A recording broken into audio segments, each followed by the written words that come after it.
আমাদের অ্যাডমিনে 3 জন লোক, admin officer 2 জন, একজন অ্যাসিস্ট্যান্ট ম্যানেজার, ওনারা 3 জন 25 লক্ষ টাকা ইসলামী ব্যাংক হেমায়তপুর ব্রাঞ্চ থেকে তুলে বাহিনী থেকে একটি প্রাইভেট কার ভাড়া করে আপনার তেজগাঁও যাওয়ার উদ্দেশ্যে, তেজগাঁও রেজিস্ট্রি অফিসে যাওয়ার উদ্দেশ্যে।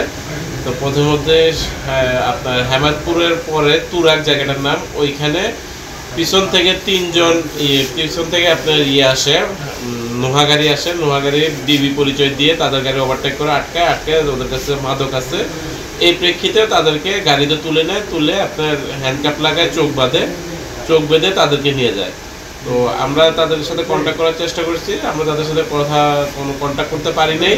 দুপুর আনুমানিক 3টা সাড়ে 3টার দিকে আমাদের বাইজিৎ সাহেব আমাকে ফোন দিয়ে বলে, স্যার আমাদের এই ঘটনা ঘটছে, আমাদেরকে এখন আপনার দামরাই সুতিপাড়া ব্রিজ এর নিচে আমাদের 2 জনকে ফেলে দিয়ে গেছে এবং আমাদের আরেকজন রাসেল তাকে টাকা সহ নিয়ে গেছে।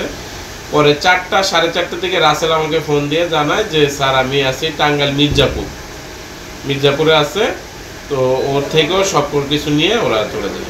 25 লক্ষ টাকা ছিল এবং 3,25,00,000 টাকা পে অর্ডার ছিল, চেক ছিল না। এখন পর্যন্ত কোনো উদ্ধার হয়নি, আমরা এখনো সন্ধান পাইনি কোনো কিছু।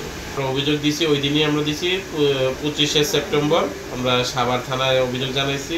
আমরা 26 তারিখে আমরা মামলা করছি।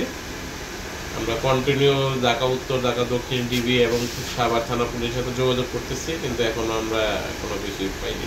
স্যার সিকিউরিটি সুপারভাইজার আব্দুল হক স্যার। স্যার